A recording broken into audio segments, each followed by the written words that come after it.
खुलुमबाय नोंथांमोनखौ बयखौबो बरायबाय। दिनै 13 मार्च 2023 बाराय जाबाय समबार। फैदो दिननि खौरांफोरखौ बेखेवनोसै।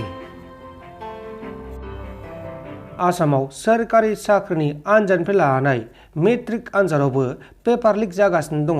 आसाम सोरखारनि सोरखारि साख्रि आरो मेट्रिक आनजादनि सोंथि बिलाइफोरा माबोरै गले गले लिक जाबाय थायो, बे मोनसे जोबोर गिदिर सोंथि जानानै दङ। आसाम सोरखारा बेफोर जाथायनि सायाव आनजादनि सिगांनो जेबो राहा लानो रोङा नामा, बे मोनसे गेदेर सोंथि जानानै दङ। बेबायदिनो दिनैबो मेट्रिक आनजादनि बिगियान आयदाखौ सोंथि बिलाइआ गोसारनायनि थाखाय एबा ससियेल मिडियायाव लिक जानायनि थाखाय केन्सेल खालामनाय जाबाय। लोगोसे बे खौरांखौ आसामनि सोलोंथाइ मन्थ्रि रुनुज बिथाङा फोसावनाय जादों।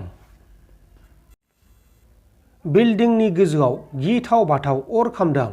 थांनाय हरनि समाव गुवाहाटी नोगोरमानि सिङाव थानाय काइलिपारा दक्षिण गाव ओनसोलाव गंसे लुफुंजाबाय थानाय बिल्डिं गोजौआव हरखाबै गिथाव बाथाव अर खामदों आरो बे अरा बिल्डिं गोजौनि 9 ताला बिल्डिंआव खामदोंमोन। उनाव गोबां घन्टा नाजानानै अर खोमोरग्रा हानजाया अरखौ खोमोरनो हादों, मानोना बे अरा गोजौ बाहागोआवसो खामदोंमोन। बेनिखायनो अरखौ खोमोरनायाव गोबां घन्टा नांदों आरो बे जाथायाव रावबो जोखोम जायाखै होननानै मिथिनो मोननाय जादों। नाथाय बे जाथायाव मुवा बेसादफोरा सिलिंखार जादों। 20 कोटी रांनि ड्राग्स बोखांदों।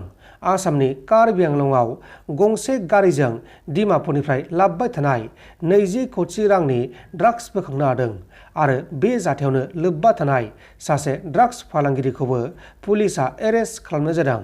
ड्राग्स फालांगिरिया बेफोर ड्राग्सखौ नगाव फारसे लांगासिनो दंमोन, नाथाय लामा ससेयाव पुलिसजों एरेस्ट खालामजाबाय। हमजानाय ड्राग्स फालांगिरिनि मुङा जाबाय मोहम्मद फुजल आहमेद, 43 बोसोर बैसोनि। दा बेखौ एरेस्ट खालामनानै आयेननि बायदि एबा जोबथेसालिनि साजा फोसावनाय जाबाय। लोगोसे बे जाथायाव सोरबा आखाइ दंबावो नामा, बेखौ नायबिजिरनाया सोलिगासिनो दङ। सासे पुलिस कनस्टेबलआ गावनि बेसेन गोसा जिउखौ गावनो फोजोबदों। उत्तर प्रदेश रायजोनि पुलिस बिफाननि सासे पुलिस कनस्टेबलआ गावनि सार्भिसनि पिस्तलजों गावनि बेसेन गोसा जिउखौ गावनो फोजोबदों आरो बिथाङा बिजनौर हापुर पुलिस पारायाव मावगासिनो दंमोन। थैनाय पुलिस कनस्टेबलनि मुङा जाबाय अंकित कुमार, 25 बोसोर बैसोनि।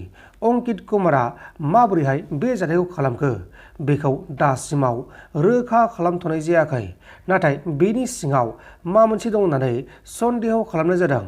दा बे जाथायनि सायाव नायबिजिरनाया सोलिगासिनो दङ। नोंथांमोन दासिमनि माखासे खौरांफोरा बेखिनिनोमोन। बेखिनिसिम नायनायनि थाखाय नोंथांमोननिसिम रोजा रोजा साबायखर। गोजोन्थों। एसेनोसै। जै बर' हारिनि।